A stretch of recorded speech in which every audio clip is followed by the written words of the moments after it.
વિકાસની રાજનીતિના આ પ્રણેતાના નેતૃત્વ પર સમગ્ર દેશને ગૌરવ છે। આજે યુદ્ધની જે સ્થિતિ ઊભી થઈ છે તેનાથી વિશ્વના દેશો ચિંતામાં છે, પરંતુ આપણને સૌને વિશ્વાસ અને ભરોસો છે કે શ્રી મોદી સાહેબની લીડરશિપમાં ભારત આ વિકટ સ્થિતિમાં પણ અડગ રહેવાનું છે। અનેક વિકસિત દેશો ઉર્જા સુરક્ષા અને પેટ્રોલ ડીઝલ ક્રૂડ ઓઇલના સંકટનો સામનો કરી રહ્યા છે, ત્યારે આપણા યશસ્વી વડાપ્રધાન શ્રી મોદી સાહેબે દેશના સામાન્ય માનવીઓના હિતનો વિચાર કર્યો છે। પેટ્રોલ અને ડીઝલ પરની એક્સાઇઝ ડ્યુટી ઘટાડવાનો ઐતિહાસિક નિર્ણય કરીને તેમણે દેશવાસીઓને મોટી રાહત આપી છે। એટલું જ નહીં, વિકાસની યાત્રામાં પણ કોઈ રૂકાવટ ના આવે તેવો રાષ્ટ્રહિત પ્રથમનો ભાવ રાખ્યો છે।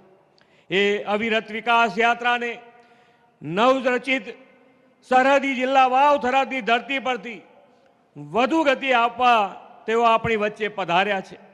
આદરણીય શ્રી મોદી સાહેબે સરહદી અને છેવાડાના ગામોને પહેલા ગામ ગણીને વિકાસની મુખ્ય ધારામાં લાવવાની નેમ પાર પાડી છે। ગુજરાતને તેમના નેતૃત્વ અને માર્ગદર્શનનો લાભ અઢી દાયકા કરતાં વધુ સમયથી મળતો આવ્યો છે।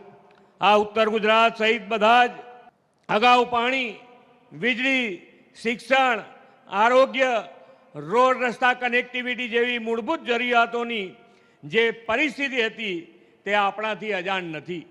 વાળ ઉટાણે વીજળી ન હોય, પાણી માટે બહેનોને ગામના ગામ સુધી માથે બેડા લઈને જવું પડે, આરોગ્યની સારવાર માટે કોઈ સુવિધા નહીં, રોડ રસ્તા પણ કાચા હતા। આદરણીય મોદી સાહેબે આ સ્થિતિ બદલવાનો નિર્ધાર કર્યો અને જ્યોતિર્ગ્રામ યોજના, સૌની સુજલામ સુફલામ યોજના, વોટર ગ્રીડ, નમો શક્તિ એક્સપ્રેસવે, 4 લેન 6 લેન હાઈવે જેવી સુવિધાઓથી લોકોનું ઇઝ ઓફ લિવિંગ વધાર્યું છે। એટલું જ નહીં, વિકાસના કામો માટે નાણાંની કોઈ કમી ન રહે તેવું ફાઇનાન્શિયલ મેનેજમેન્ટ પણ કર્યું છે। એક વખત હતો આખા રાજ્યનું બજેટ 38,000 કરોડ હતું, આજે એક જ દિવસમાં 20,000 કરોડના વિકાસના કામોની આપણને ભેટ મળવાની છે।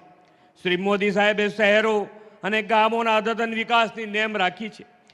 વિકાસલક્ષી વિઝન હોય, સમયથી 2 કદમ આગળની સોચ હોય તો કેવા ગુણાત્મક પરિવર્તન લાવી શકાય તે શ્રી મોદી સાહેબે દેશ અને દુનિયાને બતાવ્યું છે।